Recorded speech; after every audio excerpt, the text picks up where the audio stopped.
Dive Podcast, straight talk on politics, national security, and America's future. With Robert Johnson and Linda Miller, we cut through the spin, tackle the tough issues, and give you the real story behind today's headlines. Subscribe now and hit the notification bell to stay informed. Welcome back. If you're trying to make sense of the recent interactions between U.S. President Trump and Russian President Putin, you're in the right place. That's right. Today, we're doing a deep dive into U.S. President Trump's latest comments about Russian President Putin and, well, the fallout. The reactions have certainly been interesting. Let's jump right in. So U.S. President Trump came out with some pretty sharp words recently about Russian President Putin. Yeah, he said he thought Putin went crazy. That definitely got attention. It did, especially because, U.S. President Trump usually highlights his, quote, good relations with Russian President Putin. And he's often claimed he's the only one who can make a deal with him. Exactly. So this crazy comment, it's a bit of a shift. Well, the big question is why the shift, right? Is this a real escalation? Or is it just, typical U.S. President Trump rhetoric? Yeah. Designed to grab headlines, project unpredictability. Could be. It's also possible he's trying to walk a fine line here. Applying pressure, maybe?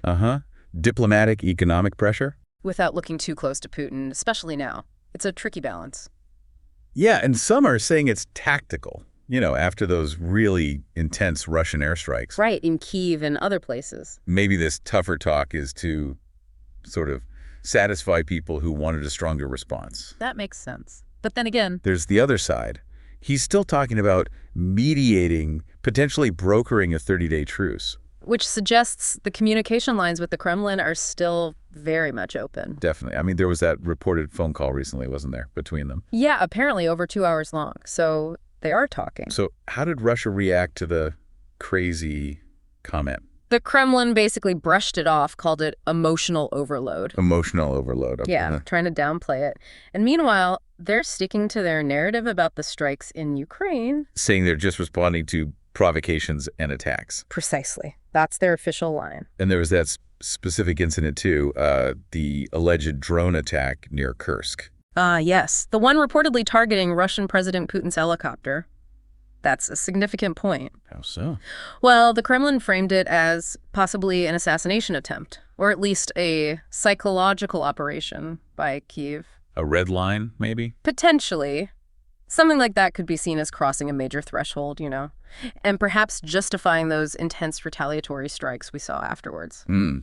Okay, so stepping back, the bigger picture. U.S. President Trump's harsh words. Could they just be political maneuvering? It's definitely a possibility. Create some distance, look tough, but keep the dialogue going privately. Because he was hesitant about more sanctions before, wasn't he?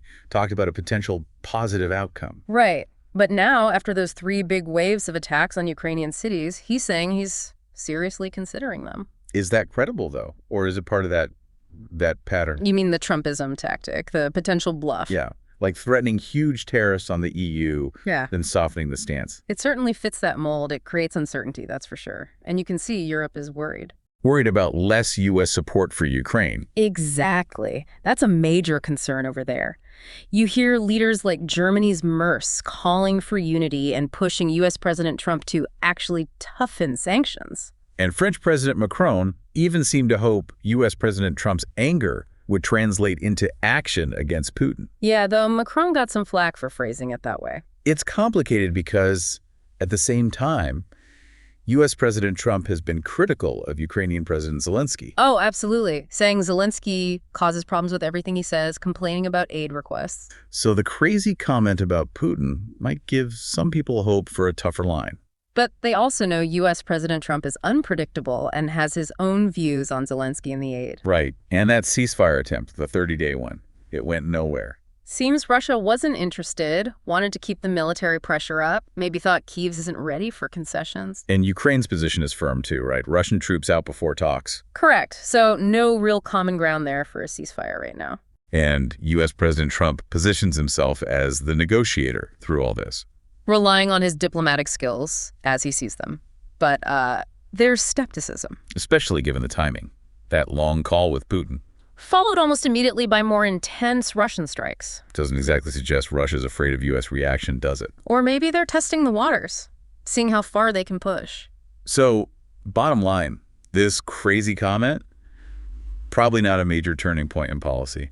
Unlikely, I'd say. Keeping some distance from European allies, that seems consistent with his overall strategy. And that observation someone made, that the insanity comment felt more like just stating a fact than actual condemnation.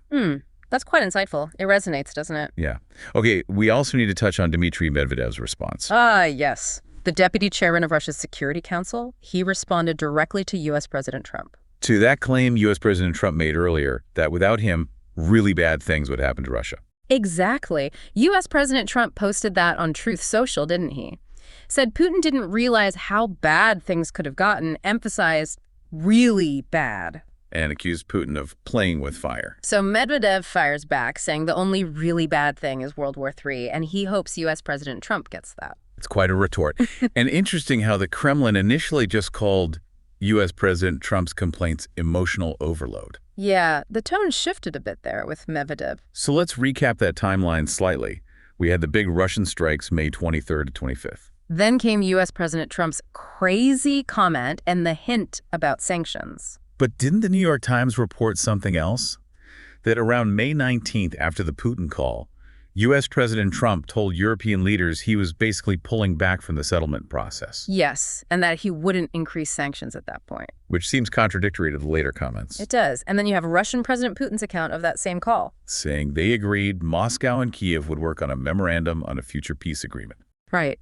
U.S. President Trump himself called the conversation good. And said sanctions could make things much worse, though he didn't totally rule them out. It's complex. Remember, settling the Ukraine conflict was a big campaign promise for U.S. President Trump. And the U.S. had been involved in talks, meeting with Russians and Ukrainians, even direct negotiations back in May. So the signals are definitely mixed, depending on when you look and who's talking. Okay, so that covers the key developments and the different takes on U.S. President Trump's recent Putin remarks, pulling together what we know from the sources. It's certainly a situation with many layers. Subscribe to our podcast on Spotify, Apple Podcasts, and YouTube. We are here to make things clear. New episodes every day.